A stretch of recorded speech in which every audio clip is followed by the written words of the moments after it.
This is episode 78 of the Battle of Ohio podcast.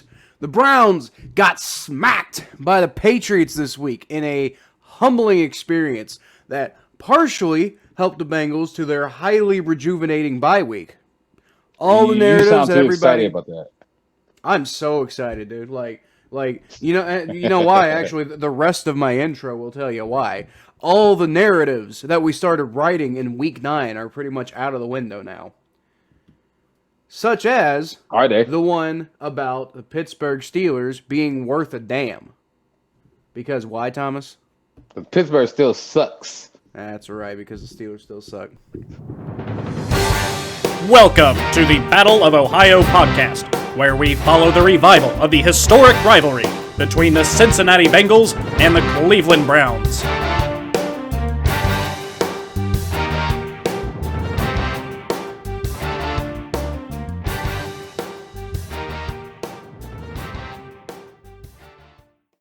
I'm gonna let you say what you gotta say, because but like the NFL is just such a week-to-week league. But go ahead. Well, first of all, what are you drinking tonight, Thomas? Today I'm just drinking some hot tea and some Faygo. Faygo. What are you, a Juggalo? Yeah. No, man. Anytime you go to a black cookout, they got Faygo for some reason. Okay. All right. So I am drinking a Two Brothers Artisan Brewing Prairie Path Golden Ale because the Bengals, despite not doing a damn thing this week, are somehow on the path back to relevancy. They were never out of relevancy. Like this is the shit that I was talking about. Like this whole people in the NFL, people overreact to football. Well, I don't disagree with that. The main thing that I was saying was, the Bengals, like, 2 really bad games in a row had them kind of like in the position where they needed, like they no longer controlled their own destiny when it comes to the playoffs. They had to they were gonna need to win a lot and also get a decent amount of help from the rest of the NFL. Now, the nice thing is they got that help this week. The Browns lost. The Ravens lost. We watched the Ravens lose. That was actually awesome. Unfortunately, we didn't finish streaming that game because you wanted to go do some work. But that would have been a fun game to finish because the Dolphins ended up pulling that game off.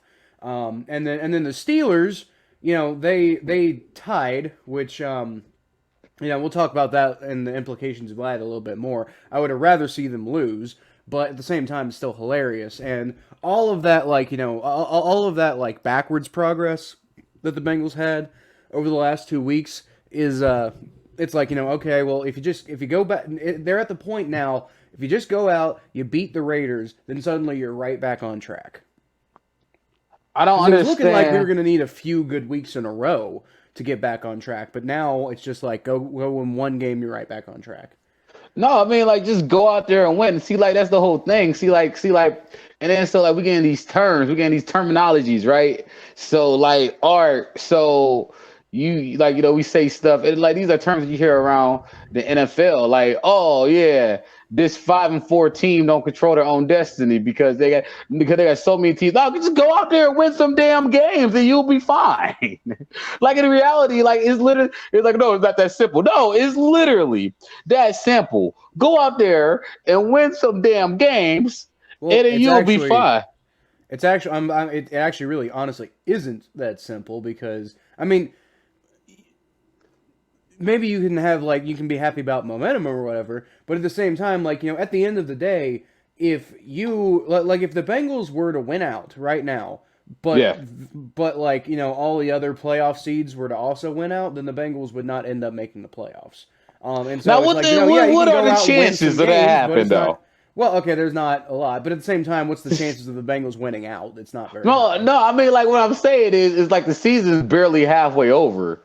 And so that this is the type of stuff I be getting at is All right, so like, say the Bengals lose like 2 games for the rest of their season, and I bet you any kind of money. I bet you any kind of money without knowing what anybody else does. If the Bengals only lose 2 games for the rest of the season, they will make the playoffs. I'm like, Okay, it's just that's fantastic, Thomas. But I haven't been in this position for like 4 years. it's literally that simple. I haven't got to talk about the playoff race. Honestly, I started covering the Cincinnati Bengals kind of like semi-professionally. Probably the same thing in the Browns in 2016. The Bengals haven't made the playoffs since I've been doing this. I'm not really talking about you. I'm talking about Twitter and Browns Twitter, because Browns Twitter is the absolute most toxic. I can imagine this week Brown Twitter is pretty toxic. No, see, like Browns Twitter, like let me explain to you how Browns Twitter work. Browns Twitter only react when they lose.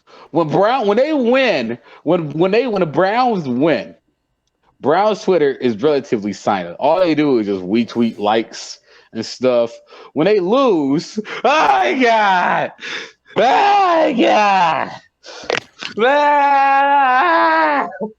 That was so bad. Our owner sucks. Our coach, our coach. We're only 500. The season's over. We got the Lions. We're gonna lose to the Lions. This is the worst team ever. This is the most disappointing thing. Okay, we are watching Thomas's live reaction to finding out that the Cleveland Browns lost to the New England Patriots. Everybody, yeah, we are actually, because like I didn't even know.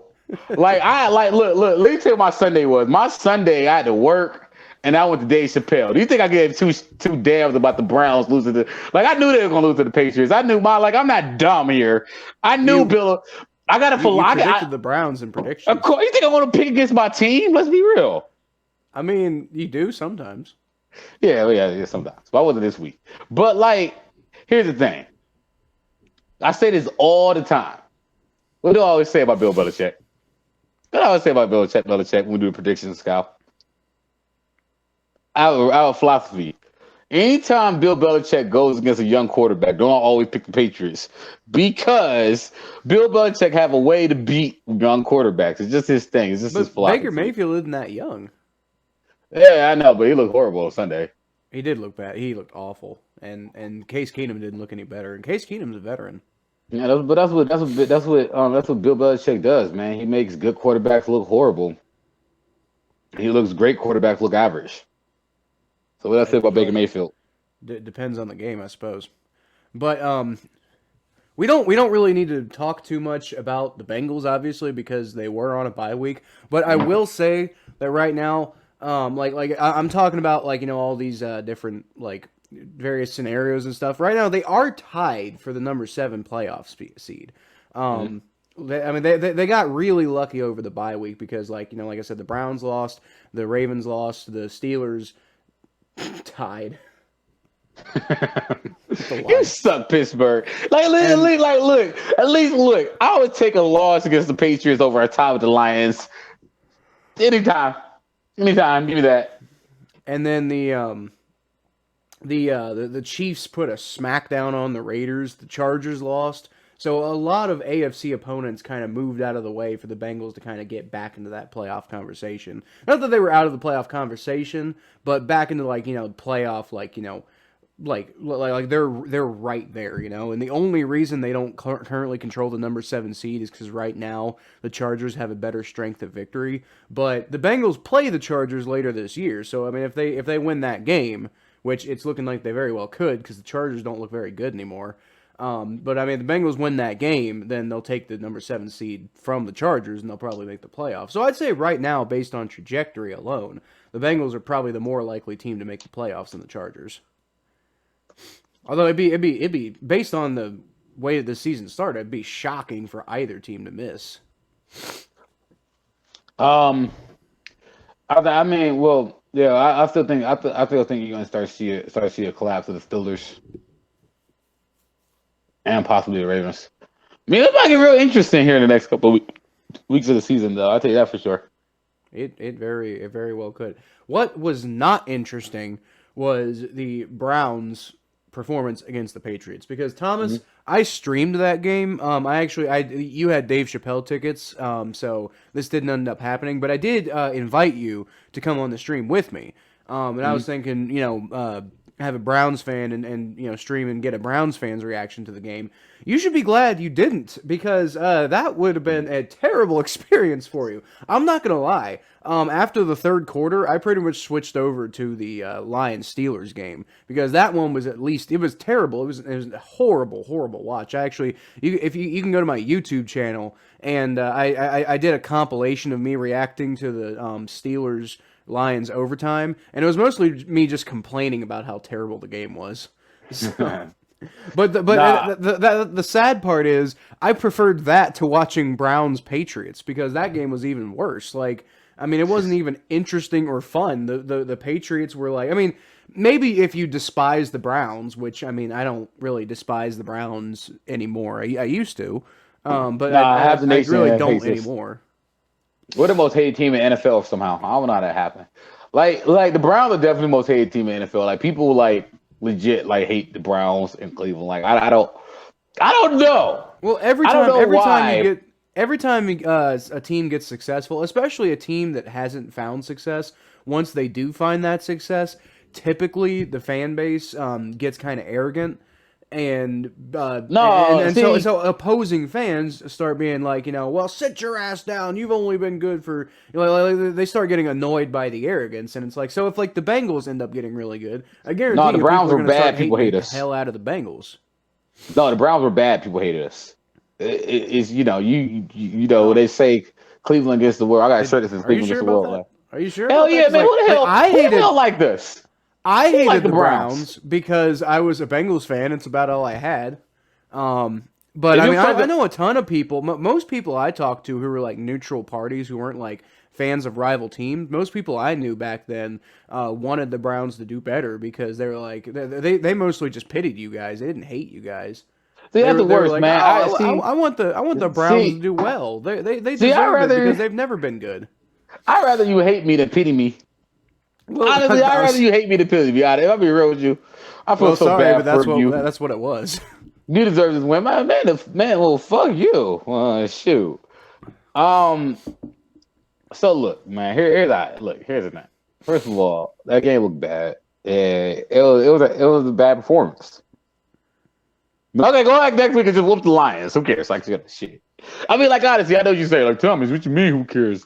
What about playoff position? Yeah. But it goes back to what I said earlier, reacting to Browns Twitter. The reality is that they lost. What the hell are you going to do about it? Like, really? Like, the reality is they lost. Like, all right, so, you're 2 weeks in and you're 2 weeks away from a bye. It's a long season. You guys got the latest bye in the NFL, so congratulations on that. But the reality is that you have 2 games going to the bye, and you really in a very competitive AFC where teams lose every single week, and you're really only you're a half a game out the wild card and a game away from being in first place of the AFC North. Just go out and win some games. Like, for real, like I said to Kyle. Like, it's not like just go out and win, dude. It's not like the season's over because it's not for y'all. Go out and if y'all beat the Lions and beat the Ravens, y'all 7-5.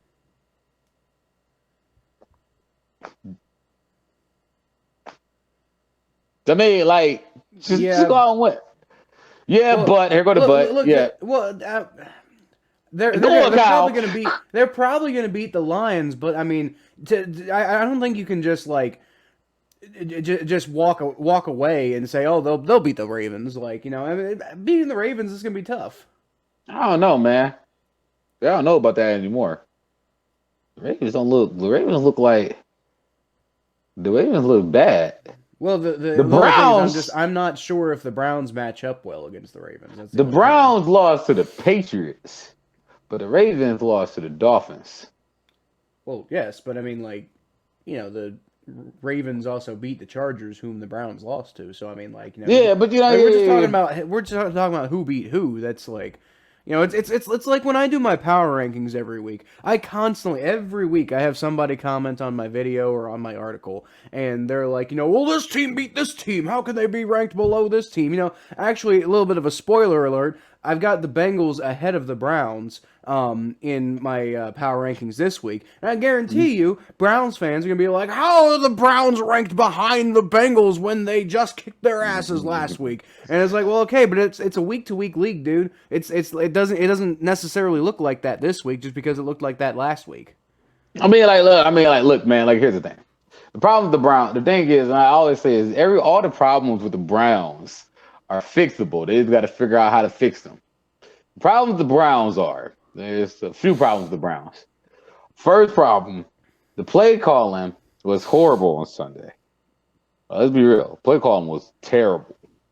Freaking the defense. First of all, do they even believe in a blitz? Like Joe Woods, have you ever heard of a blitz? Goddamn, dude. You don't believe in no blitzes. What are you, French in World War II? Do you believe in a blitz? I'm gonna have to edit that joke out. I don't know if that's I don't know if you need to edit that joke out. That was a pretty smart joke. Yeah, it was a really smart joke. It was a blitzkrieg joke, not a. Anyway, first of all, Joe Woods. Okay, going back, Joe Woods. He hasn't been a great defense coordinator. The talent on the field does not match the results. It's inconsistent. It's wildly inconsistent. The inconsistency continues with Kevin Stefanski. Kevin Stefanski, you're the coach of the year. You got to make sure that you have this team consistent. You guys got to be ready for these good teams. I know Bill Belichick's a freaking genius, and this is a great team. But you got to be prepared for this. You can't let a rookie quarterback just walk all over you. I don't care if it's Bill Belichick or not. But the offensive standpoint, they come out with a script every single game. They always do well in that first drive. But when the defense adjusts to them, they do not adjust to the defense. Both receivers weren't getting open, but at the same time, Baker Mayfield wasn't throwing receivers open. And it's almost like that gunslinger mentality that he had early in his career is gone, or his injuries affecting him, or he's just not that good. And I don't believe that he's not that good. I think he's really good. I think that he had plenty of abilities. I think he had plenty of skill. He had a great skill set. But the thing is that you can't make no excuses anymore, because I'm done making excuses. I'm done making excuses. Y'all probably want to win next week against the Lions, so I'm not worried about that. But I'm more worried about the Ravens game in 2 weeks and how y'all going to perform in that game. So there's a lot of adjustments to be made, and there's still time to make them. There's not a lot of time. There's still time to make them. Thank God you have the Lions coming up, and thank God you have a bye coming up. But all the problems with the Browns are still relatively fixable. The injuries, none of the injuries are season injuries. Besides Big Mayfield's left shoulder, but even still, he's shown that he can perform with that shoulder. He's shown that he can make the throws. Now go make the throws. Your defensive coordinator calls some damn blitzes. Adjust your defense. Become a better play caller. These are all things that are very fixable over time. But you gotta fix those. You gotta look at the tape. You gotta figure out what you need to do to fix it. And you got to get back on track. Like you said, last week, everybody was like, oh, the Browns are back. They beat the Bengals and whatnot, all this other stuff. And then now it's like, oh, we lost to the Patriots. Bill Belichick, we lost to the greatest coach of all time. It's the end of the world. I seriously, Kyle, when I tell you, I'm not hitting the panic button. I'm legit, if you want to be honest with me, if I'm being honest with you, my philosophy in this game is they played Bill Belichick and Bill Belichick beat them. That's how I feel about the game. I mean that is true. I think it's a little bit more than that, because it's not like you guys went out there and lost 23 to 16. Oh no, they got swamped. They got their butts wiped. The Patriots took the Browns. Hey, I'm about to wipe your butt. I'm about to edit that joke off the podcast. What is my life now? What is happening? This is why I went to the comedy show last night. The punchlines are coming in. Gonna go see Dave Chappelle. Got my Chappelle badge right here. Shit. How often was Dave Chappelle talking about wiping his butt? He wasn't, but it's just first thing that came to mind. Like, he's just coming out. Like what am I supposed to say, man? Like, like the Browns, I'm gonna hear, I'm gonna hear over the next 2 weeks. Oh, this is a must-win game for the Browns. I gotta hear that every single week. This is a must-win game. Like, if the Browns lose this game, this is gonna happen. And then every single time, like, they're like, we gotta win this game. They find some way to win it. They stay in a conversation so people can just be controversial. I just think people just want something to talk about. You suck, people. Anyway, Baker got to play better. That's my analyst. Gluten-free beer. Hey, man, you got to get that gluten-free beer for all them Californians. I mean, it's not. It's from Illinois. Yeah, man, Illinois knows California where the money at. Okay, whatever. So that's all analysts got for the one thing I will say is because of how competitive the AFC North is, the Browns are now back to being last place in the division. They're 5-5, and nobody else is 5-5. It's all right. Now, granted, nobody else has played 10 games, but still.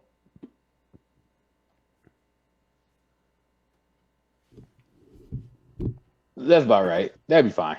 They'd be fine. All right, so let's go ahead and move along to our underrated players of the week segment. So Thomas, who do you got for the Bengals? For the Bengals, I got the janitors because they kept the jungle nice and clean.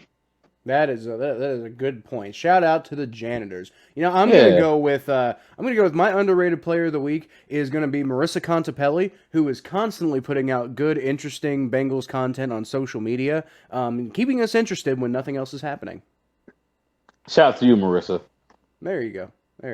Okay, and so for the Browns, I am going to go with the Scottish Hammer, Jamie Gillian. Oh, real shout out to the Scottish Hammer. Because he is the only one who looked anything remotely. Andy Janovich looked okay as a blocker, the fullback. So I was thinking about giving it to him. But Jamie Gillian, I thought it was a little easier. And it kind of illustrates my point a little bit. It's like when the punter wins an award, that means your team sucked. Yeah, they play bad.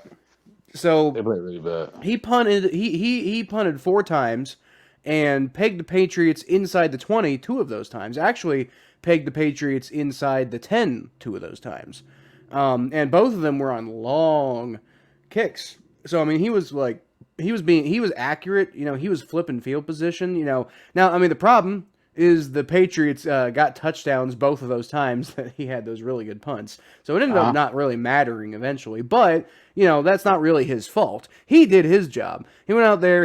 At one point, he completely reversed field on the Patriots who had a really good defensive drive. He punted 59 yards, and the ball came down at the 8. Now, again, Patriots marched right back down the field, got a touchdown, but the punt was cool. And then he did it again later on with a 58-yard punt to the Patriots' 2-yard line, which I believe JoJo Natson downed in a really impressive way. And then the Patriots got a touchdown. Anyway. Yeah, dude. The Scottish Hammer is the stuff. I'm actually gonna go with Dearness Johnson, and I know Dearness Johnson's not underrated considering he's been getting a lot of hype. But the reason why I still give him the award. Because even though because nobody else deserves it. Well, yeah, that too. That for one. But also, Dearness Johnson proved again that if he played he could be a starting running back in this league. He had 99 yards rushing, 5.2 yards per carry, and 58 yards receiving. So he's doing it all. He's doing everything he needs to do. He's running the ball well. He's catching the ball well. He's explosive. He's a good player. He's a good player. Had, so what was it? 158 yards, all-purpose yards. Yeah, man, I can't wait. I think is what it was. I can't wait to see what creative schemes Kevin Stefanski's going to do when you have Nick Chubb or Dearness Johnson and Kareem Hunt. I just feel like that's in excess of cooks in the kitchen. I feel like somebody's just going to not get a whole lot of snaps at that point. It's probably going to be somebody. I kind of honestly, it's going to sound crazy. I think I might take Jerry Johnson over Kareem Hunt. Really? But Kareem Hunt's been useful though. Oh, Kareem Hunt is good. Don't get me wrong. Kareem Hunt is good. Kareem Hunt is really good. Kareem Hunt, what he is, I don't know. I know what it is. Maybe it's the because Kareem Hunt, he's like Kareem Hunt. What he does, like he is more like a punishing runner. He's like a Actually, I don't know. I think I want to take that statement back because Kareem Hunt is so freaking good. Yeah, that's. I want to take either of them. I want to take either of them over Nick Chubb. Kareem Hunt's so freaking good. You got like that. You got like that. You got that 1-2 punch of Nick Chubb and Kareem Hunt. Nick Chubb can kind of he can break your ankles. He can be shifty and he can plow through you when he needs to. But like Nick Chubb's kind of that all-purpose do-it-all kind of running back, and then Kareem Hunt's just gonna bowl you over. That's kind of why I'm not kind of worried. Kind of going in long term for this season because the Browns are getting healthier. Well, I mean, you definitely shouldn't be worried at the running back position. You should have never been worried at the running back position. Well, that's what I'm saying though. Is it's going to be getting colder, and they can score points off of Kareem Hunt and Nick Chubb. And if they get going, say what you want about Baker Mayfield, but when that running game gets going, he does what he needs to do. So fine, if you're great because the running backs are doing good, fuck it. Let's be real. Fuck it. If somebody go man, you only got 300 passing yards because your running backs he combined for 200 running yards. We had to guard the run. Fuck it, run the ball. Run the damn ball. I don't care. Baker Mayfield plays better when Kareem Hunt and Nick Chubb are healthy, which is the fact.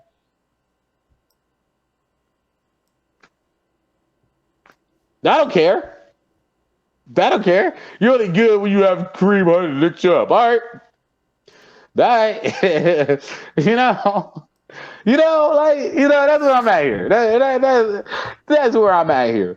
And the reality is, it'll be fine. The Cavs aren't gonna be fine. They're about to lose his Celtics. Have been to go to game today.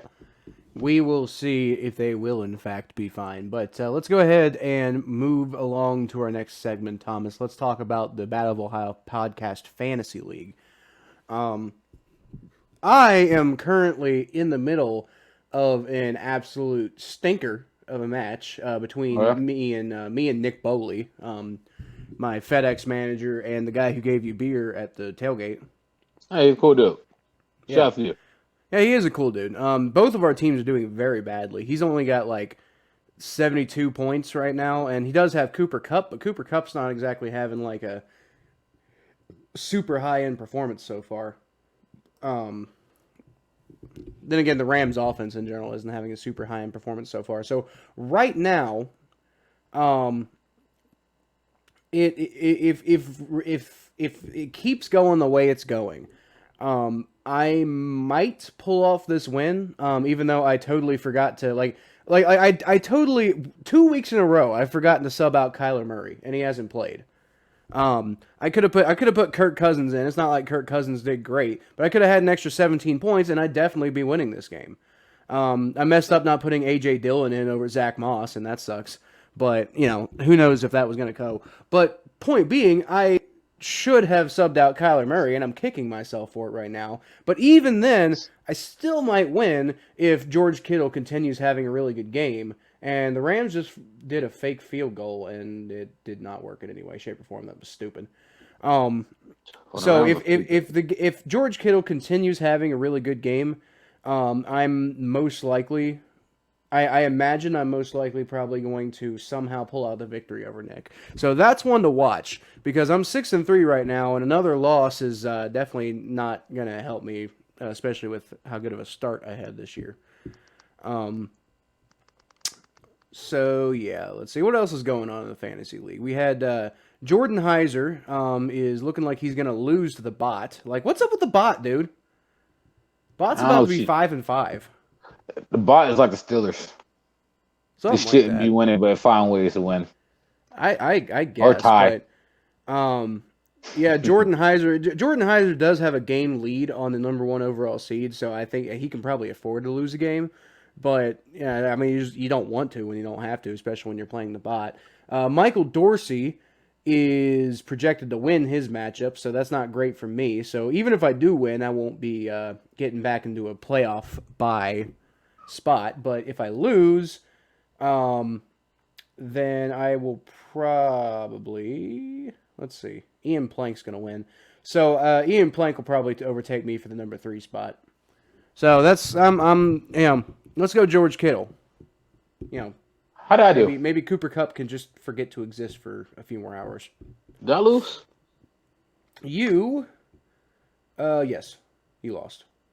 Oh. I mean, your game, technically, you still have... No, you still have Matt Gay in, the Rams kicker, but you're down by like 50 points or 60. You're almost down by 60 points. So I doubt I'd be pretty surprised if the kicker gets 60 points.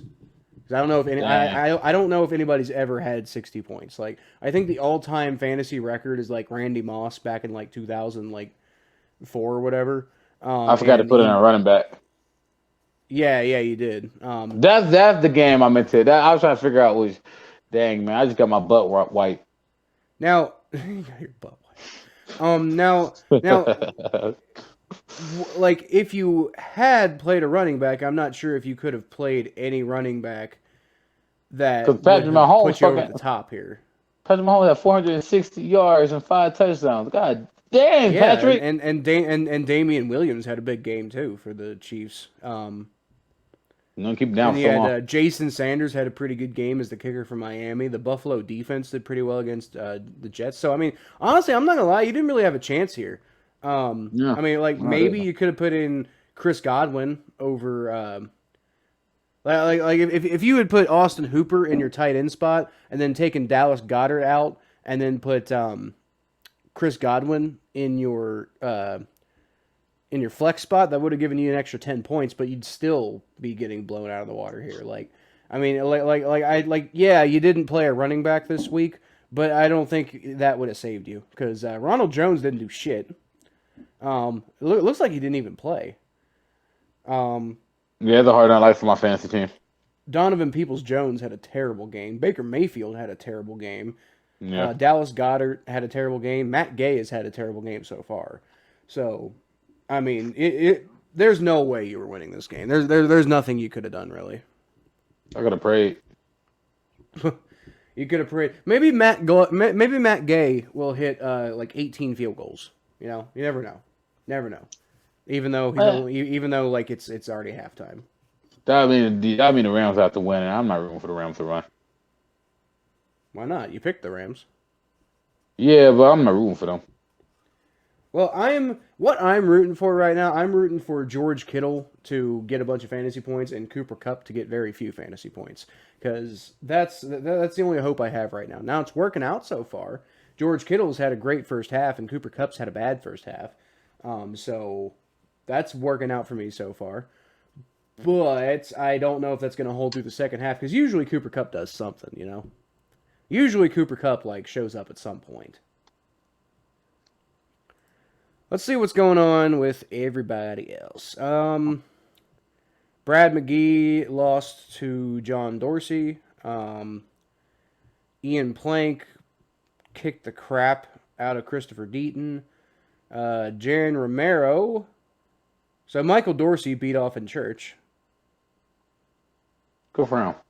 Yo, you know how the San Francisco 49ers are beating the Rams?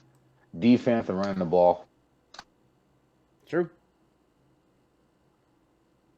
Similar way to the way that the Browns should probably be trying to beat people this year, but their defense didn't do very well against the Patriots. Yeah, their defense don't blitz. We got a bunch of Switzerland people on our freaking defense. Yep. So, let's see, Thomas, you are probably going to fall to 4-6. 4-6. God dang. Has it been that bad for me this year? Yeah, because you had that terrible start, remember? And I mean, Yeah. you're on like you won like 4 out of your last 5 games, but you had that terrible start. So you're about to fall to 4-6, which I mean isn't the end of the world because like right now the number 6 playoff seed is currently 5-4. So if you fall to 4-6 and Cameron Matthew, he's he's the one who beat you. So,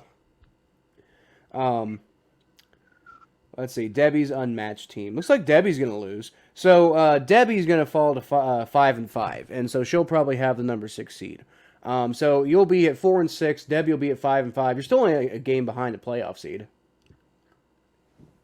I can't wait for the Browns to beat the Ravens Sunday night. Hey, you know what? I'll be rooting for that too. Because that's in 2 weeks. I just can't wait for that day.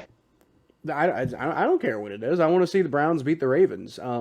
Because I mean, right now, honestly, like just from a Bengals perspective, I'm not sure who you want to win that game because like you want the Ravens to lose because you want to get back on top of them in the standings, but at the same time, you don't want the Browns to be in front of you because the Browns have a tiebreaker over you right now. It's just Ravens fans. Like I just want to talk shit to Dante. I can't wait till we whoop them. I can't wait till we beat them. Because I honestly like, but also it also goes back to the fact that I just like I also want to be right. Like I mean, like I'm like Kyle, like I'm like being dead with you. Like I'm the only person in Cleveland who probably did not flip out when the Browns lost to the Patriots. Like literally, I just got the text like, "Hey, Browns lost 43-7." See the score and everything. I was like, "Oh, okay." Kept on going about my day. Gladly put my phone in a little locked up little thing that the HPL gave us. Didn't even think twice about it. Look at my friend like, "Hey, I'm gonna get my ass kicked on the podcast tomorrow." Kept on watching the show. Like, what do y'all want me to say here, guys? My team lost to Bill Belichick. Like, if they lost to 40 by the Lions, then I'd be, I mean, come on, man. It'll be fine. It's football. You lose games in football. It happens. That's Don't make a habit of it. They haven't made a habit of it. They stop making too many habits of it. Well, they're 5-5, so they haven't exactly not made a habit of it. Yeah, that's what I'm saying. They haven't been. They're neutral. They're freaking Neverland's football team. Don't know which side to pick. Hey guys, I need to take a second to tell you about NordVPN real quick. I'm sure you've all heard about it because they're everywhere, and it's for a good reason. This is the absolute best, sleekest, and easiest to use VPN out there. Trust me, I've used a few different VPN services for various reasons, and this is the one that I settled on because honestly, it's like I said, it's the sleekest and easiest to use. It takes 10 seconds to just go get it set up, get connected, and get yourself on a new server somewhere around the world, and then you have access to all of these regionally blocked things. And in addition to that, I personally get a little weirded out by everyone with the basic knowledge of systems and hacking having access to my information. So it's really nice to have a kind of a buffer between that too. There's also a wide world of regionally blocked content out there that's the only reason you're not able to access it is because you live in a certain country where this stuff isn't available. So one service I really like is called NFL Game Pass International. It's meant for the international community. It's not available in the United States, but if you're a United States citizen and you use NordVPN to go connect to, I usually use the Ireland or the Brazil server, and suddenly I'm connected and I'm able to watch all these games. You can use basically any country where the service is actually available. Then I pull up the broadcast, sit back, watch the game. any game. They have all of the NFL games throughout the entire season on this service, and then you also get access to all the normal NFL Game Pass stuff too. So replays, all 22, the kind of stuff that's just some people just enjoy having NFL Game Pass for in the first place. I do exactly that every Monday and Thursday night when we do our live streams, where me and Thomas make our predictions or talk about the predictions that we made. And we do it during the Monday night and Thursday night games where we're watching the game and reacting. And the way that I have access to that is I have an NFL Game Pass International. So I'll tell you what I'm going to do, guys. I'm going to leave a link down below in the description. And if you go click that link, it'll take you to NordVPN's website, and it'll automatically get you 69% off your first 3 months for free. That's only $3.67 a month, guys. For all the wide world of access and protection that VPNs give you, I think you can spare $3.67 a month. To me, that's a really good deal. And not only, if you go do that, it helps support our channel, and like I said, helps you guys get access to the best VPN network out there. Seriously, I really recommend it. So go down on the link in that description and get 69% off your first 3 months of NordVPN for free. All right, so let's talk about these other AFC North teams. So which one do you want to start with, Thomas? You want to start with the Ravens or the Lions? The Ravens or the Steelers? Because honestly, either is hilarious. What I'm saying, man, we made it look bad, but at least we didn't look that bad. No, we did look that bad. No, we did. But I don't know about that. Okay, the maybe I'd say the Browns' loss is probably worse than the Ravens' loss, but tying the Lions. Honestly, on the low, I'll still no matter what, I still lose to a team like the Patriots to take an L to a team like the Lions or the Dolphins, because if you lose to a team like a Patriots, you're like, all right, well, you might lose to a good team here and there, but you want to beat them, but when it comes to the Lions and Dolphins, you have those teams on your schedule, you got to beat them. Yeah, you got to beat those teams.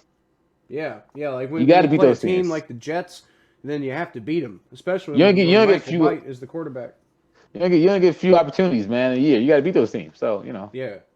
So all right, so let's start with the Steelers though, because that's funny. That's funnier one. Okay. Well, okay, fine. We can start with the Steelers. So, as I said, Thomas, I was originally streaming the Browns Patriots game, and that game was terrible to watch as a neutral party. And I'm not exactly a neutral party, but I was rooting for the Patriots because I don't want, I want the Bengals to have better positioning.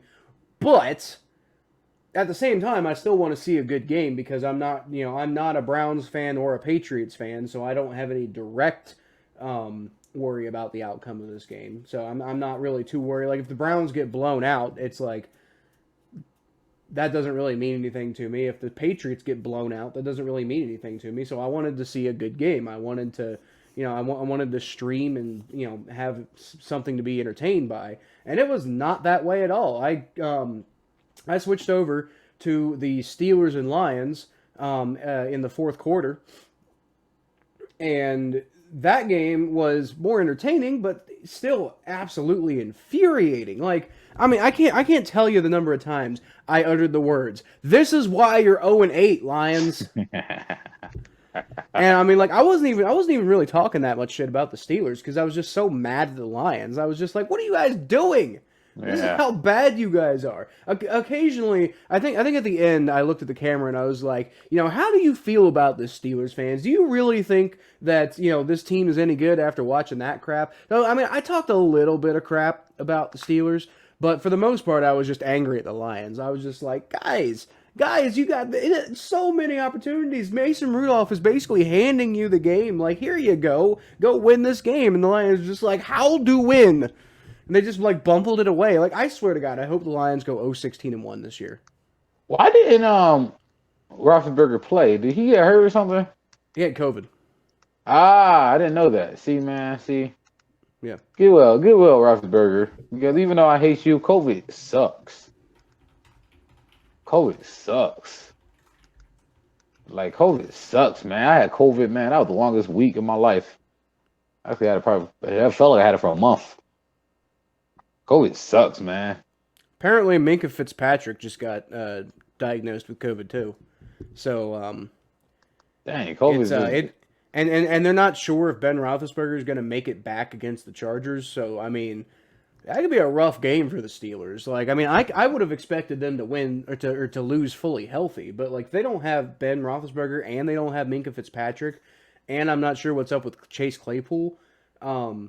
I don't know. So I mean, Steelers fans are going to say that's why we didn't win this game because we didn't have Ben and we didn't have Chase Claypool. Well, I promise you, Ben wouldn't have played that much better than Mason Rudolph played. He hasn't all year. And I mean, yeah, Chase Claypool not having him is not great, but he's not your offense. Your offense runs through Najee Harris, and he was there.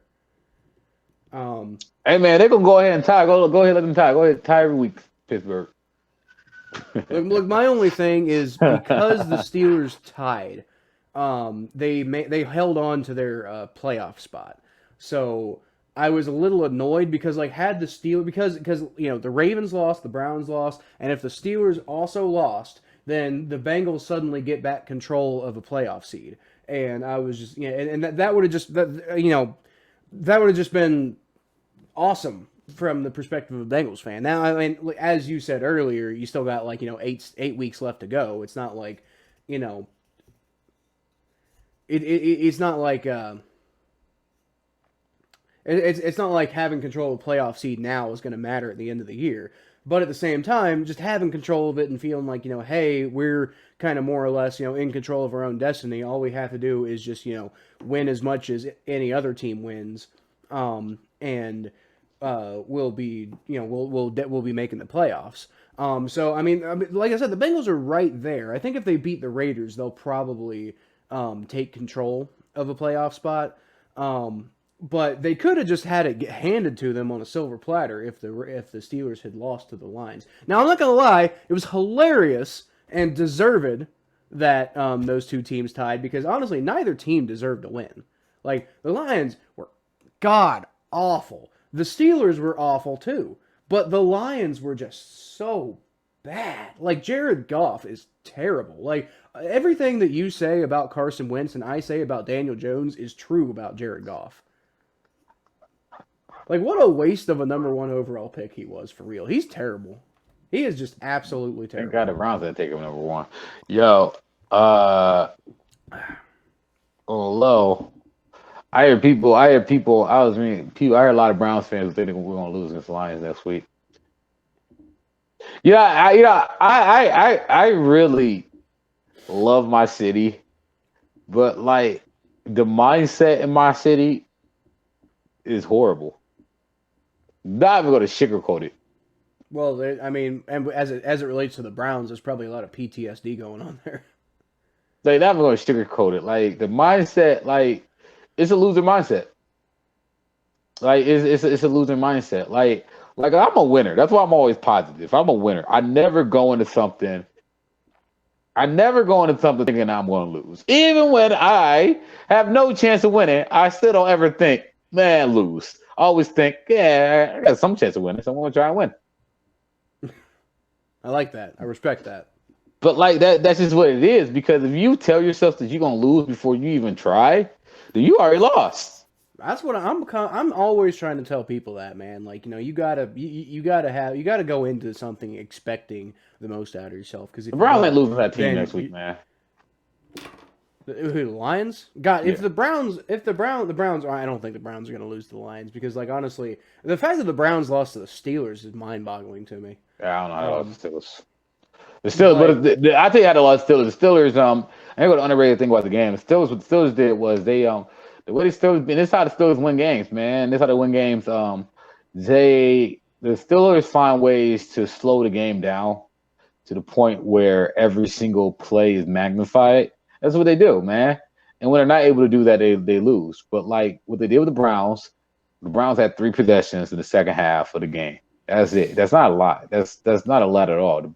The Steelers slow the game down. And they let the Browns bite themselves in the foot, go for it on fourth down. You throw the ball to Odell Beckham, he drops it. Because they changed the whole pace of the game. It's how they win games. It's just how it is. It's the Steelers' way.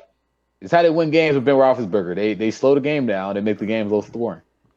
Well, and it's how they've been winning for years. They used to win.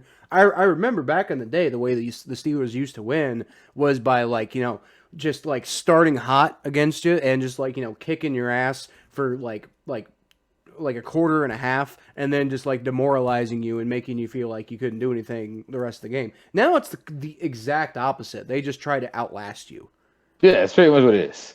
That's how they want. Yeah, I mean, like they did a good job at it. Yeah, it's strategy. You find the people who could play, who could run a marathon, not could sprint. I'll sprint you, and then they make you sprint during a marathon. That's how the Steelers win games. This is literally how they win games. Let's be real. Even Steelers fans, come on, Steelers fans. I know I'm right about that. Now here's the most infuriating thing. So, do you know who Detroit's kicker is? It's not the Scottish Hammer, is it? No, Alston Siebert. Yep. Yeah. Sort of. He's actually on IR. So currently Cody Parkey? No, it's not Cody Parkey. It's a guy named Ryan Santoso. But I was pointing out about Austin Seibert. So Austin Seibert's replacement, Ryan Santoso, and Ryan Santoso missed an extra point in regulation. So had he converted that extra point, the Lions would have won before overtime ever happened. Now, I also would not have gotten a funny video that's actually performed pretty well for me as far as like views and stuff go. But the Steelers would have lost that game had Ryan Santoso converted that extra point. He also missed a game-winning kick in overtime. So like, I mean, yeah, like it's like as bad as the Lions were, they mostly played well enough to win, but their kicker killed them. Man, y'all got killed by a kicker. Yeah, twice. Twice. Like I said, he missed an extra point and the game-winning field goal. That's almost as bad as getting killed by a clown. Yeah, that's right. It wasn't scary. I don't care what nobody say. Nothing scary about a giant clown chasing people around with a knife. Oh my God, this clown scared me. Really? Like, really? That's how you go out, man? A clown? All right. So then let us go ahead and move on to the Ravens, who lost to the Miami Dolphins on Thursday. We were actually live streaming our predictions episode during the game. We didn't stick around. Yeah, I kind of wish we'd stayed on too. We didn't because we both had stuff to go do. I was editing a video. I think Thomas was wanting to get a head start on editing the podcast, which, by the way, apologies everybody. The podcast went up as normal on YouTube, but I accidentally emailed the wrong copy of the audio version of the podcast. Well, yeah, it was kind of both of our faults. I should have paid attention to it, but I emailed the wrong copy of the podcast to Around the Block. So the version that went up on Spotify and Apple Podcasts is actually just a duplicate of last week. So apologies about that, but it was on YouTube if you guys wanted to go see that. So just a reminder, if you're listening to the Battle of Ohio podcast, we are available on Apple, Spotify, and YouTube. So if you get it, it sounds weird somewhere, you can probably go to a different platform and it'll be correct there. Or at the very least, if it's weird on Spotify, then just go to YouTube and vice versa. It'll probably be the same version on Apple as it is on Spotify, but it's going to be a little different on YouTube because we're directly controlling what's going on YouTube. What's going on Spotify and Apple is going through Around the Block.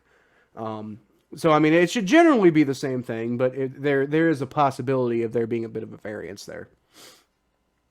So, anyway, the Ravens... awful. I like from what I understand, what happened is I think I heard somewhere Brian Flores took some of the plays out of Lou Anarumo's playbook, because the Bengals basically put down a blueprint of how to beat the Ravens, and the Dolphins took it and did a really good job of holding Lamar Jackson's offense to only 10 points, which is actually less points than the Bengals held him to. Now, granted, the Bengals also blew him out of the water, so garbage time points and all that. But still, point being that the Miami Dolphins took a page out of Lou Anarumo's playbook, and they pretty much shut down the Baltimore Ravens because of it. So Thomas, you talking about having the Baltimore Ravens, the Browns, if they're smart, might also take a page out of the Cincinnati Bengals playbook and use it against the Baltimore Ravens. Well, I mean, on a low though, like the whole thing is that the whole thing is about the Browns. The Browns are actually, the way Joe Woods actually coached is actually kind of how I would scheme to beat Lamar Jackson on the low. So like on the low, like it actually kind of fits. It's the one quarterback that you actually geared up for. Because all right, here's the thing: Lamar Jackson, what Lamar Jackson does, right? And I realize this after watching the game with the Dolphins. What Lamar Jackson does, what he does is he always thinking, I'm about to run, right? The dude always had that run in his head, right? So he passes. Yeah, he does passes. But Lamar Jackson only passes if he has that pass, right? So you always have that pass with the threat to run. So it's open up a little bit more. But if there's no pass, then he runs the ball. But what Lamar Jackson does the best, and this is why Lamar Jackson is so good, is that he's able to extend the play long enough where he's able to get somebody that's able to break free. Usually Marquise Hollywood Brown. Then he does a little dance, he does a little dance like he's at a cha-cha. And then just flips it down to Hollywood Brown. And we're like, oh my God, look how great Lamar Jackson is. Well, the thing is, the Browns have a very big play prevention offense. So, they always get burned on third down because they always give third downs, but they're not going to give it a big play. So, I actually like that. I actually like that going against Lamar, but they got to blitz. Either way it goes, the Ravens' offense did not look good though against the Dolphins. Ravens, not at all. The Dolphins. You see, the thing is, like, some people are calling this like a trap game for the Ravens, but it wasn't. That's not what happened here. Because like typically a trap game, an inferior team will keep it close all the game and then kind of like trap you at the end. That's sort of where the etymology of that phrase comes from. But this was not that type of game. The Dolphins just dominated the Ravens in all phases of the game through the entire game. The only time they weren't dominating the Dolphins was when Jacoby Brissett was in at quarterback, and then that was mind-boggling because we were like on the live stream trying to figure out what the hell was going on because we were like, okay, so Jacoby Brissett's hurt now. Tua's going in. I thought Tua wasn't in the first place because he was hurt. He's apparently good enough to go in now. And then Jacoby Brissett turned out to be fine enough to go back in. And so Jacoby Brissett went back in at one point. And then Tua went back in because Jacoby Brissett wasn't doing very well. And the Dolphins needed a spark. And it's like, why wasn't Tua just starting in the first place? And through all of that confusion and craziness and just bad coaching, to be frank. Fire the head coach of the Dolphins. Yeah. And through all that, the Dolphins still managed to win 22-10. So here's my thing. I feel like Brian Flores will make a fine defensive coordinator in his next NFL job, just like he was a fine defensive coordinator for the New England Patriots. But he is not a good decision maker. Not it hasn't been a good. I don't know how, because he did a good job turning the Dolphins around initially. So as a head coach, maybe he's fine as a head coach, but his decision making is terrible, which is part of being a head coach. And then like a lot of the personnel decisions, that's more so like Chris Greer's just a terrible general manager. But Brian Flores, man, like I don't know why you thought it was okay to just play like hot potato with your starting quarterback, the guy you drafted number 3 overall, like. I do not understand what the logic was there. He did that with Ryan Fitzpatrick last year, and I kind of get you were trying to get to the playoffs, but at the same time, like if you're going to invest and commit to this quarterback, you have to invest and commit to you have to live and die with him, basically. But I mean, this year they're not even competing for the playoffs, and they're still doing that crap. Well, so I don't understand at all. And it makes you wonder, man. Like I said, man, look. I'd rather you just lose to the Patriots and lose to a team like the Dolphins like that.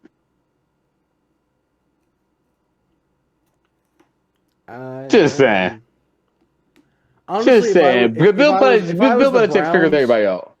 I think if I was the Browns, I think I'd rather, if I had a choice, I would rather beat the Patriots and lose to the Dolphins. And the reason for that is because the Patriots you're competing with for playoff positioning. The Dolphins you really aren't. So like, the head-to-head matchup might come in handy at some point. Whereas the head-to-head matchup's never going to matter. Everybody looks back against the Patriots. Yeah. And we didn't have our best player in the game. I mean, I feel that, but at the same time, like, I agree from like a moral standpoint. Losing to the Patriots is, probably better because they're a good team, and the Dolphins are a terrible team, and the Ravens got dominated. But at the same time, like the win-loss column is what the win-loss column is, and like standings are standings. And when you lose to a team that you're competing for sorry. You okay there? You living? Just a burp.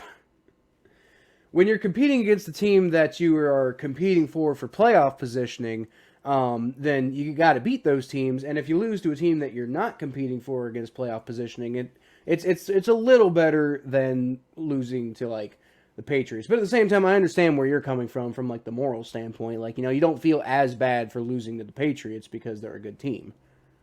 Yeah. And the Dolphins are not a good team. But anyway, guys, I think that's going to do it for this episode of the Battle of Ohio podcast. Thank you for listening. You can always find more of what I do at Kyle Phelps92 on Twitter, Facebook.com/The Phelps, ATBnetwork.com. I cover the Cincinnati Bengals. I got my YouTube channel that I'm putting a lot of content out lately, just called Kyle Phelps. Or maybe you might be able to find Welcome to the Jungle with Kyle Phelps. That's what I named the show, but I don't know if I've actually named any videos that yet. Just that. But the channel is just called Kyle Phelps. Exactly. And Thomas, you can find him at T_star94 on Twitter and Instagram. And on TikTok and YouTube, he's Thomas J Network. So you want to go check out all of that stuff. But, unless you got anything else, Thomas, I'm going to leave y'all with a hooday. Pittsburgh sucks. Man, I'll go Browns. Go Browns, that too. No, we're not. No.